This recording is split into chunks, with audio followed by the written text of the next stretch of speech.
যে যুবকের পোশাক ছিল মক্কার ঈর্ষা, কিন্তু মৃত্যুর সময় কাফনের কাপড়ও ছিল না। আসসালামু আলাইকুম রহমতুল্লাহ। আজ আমি আপনাদের এমন একজন সাহাবীর গল্প শোনাব, যার জীবন আমাদের শেখায় দুনিয়ার চাকচিক্য ক্ষণস্থায়ী, কিন্তু আল্লাহর জন্য করা ত্যাগ চিরস্থায়ী। ভাবুন তো, একজন যুবক মক্কার সবচেয়ে ধনী পরিবারগুলোর একজন, দামি পোশাক, সুগন্ধি আর বিলাসী জীবন। তিনি যখন রাস্তা দিয়ে হাঁটতেন, মানুষ তার সুগন্ধি থেকে চিনে ফেলত। এই তো মুসাব ইবনে উমাইর। হ্যাঁ, আজকের গল্প সেই মহান সাহাবী হযরত মুসাব ইবনে উমাইর রাদিয়াল্লাহু আনহুকে নিয়ে। একদিন তিনি গোপনে রাসূল সাল্লাল্লাহু আলাইহি সাল্লামের কাছে গেলেন। কোরআনের আয়াত শুনলেন। সেই আয়াত তার হৃদয়কে বদলে দিল। তিনি ইসলাম গ্রহণ করলেন, কিন্তু ইসলাম গ্রহণ করার খবর তার পরিবার জানতে পারল। তার মা খুবই রাগান্বিত হলেন। তাকে ঘরে বন্দি করে রাখা হলো। ইসলাম ছেড়ে দিতে চাপ দেওয়া হলো।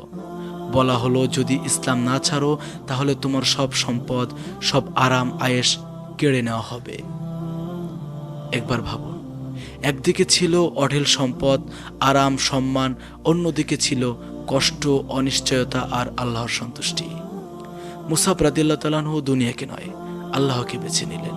তিনি সব হারালেন, কিন্তু ঈমান হারালেন না। এরপর রাসূল সাল্লাল্লাহু আলাইহি সাল্লাম তাকে মদিনায় পাঠালেন, মানুষকে ইসলামের শিক্ষা দেওয়ার জন্য। তার দাওয়াতের মাধ্যমে বহু মানুষ ইসলাম গ্রহণ করলেন। মদিনায় ইসলামের ভিত্তি মজবুত হওয়ার পিছনে তার অবদান ছিল অসাধারণ। তারপর এলো উহুদের যুদ্ধ। তিনি ইসলামের পতাকা হাতে নিয়ে যুদ্ধ করছিলেন। শত্রুরা বারবার তার উপর আক্রমণ করেছিল, কারণ তারা পতাকাটি ফেলে দিতে চেয়েছিল, কিন্তু তিনি শেষ নিঃশ্বাস পর্যন্ত পতাকা রক্ষা করলেন।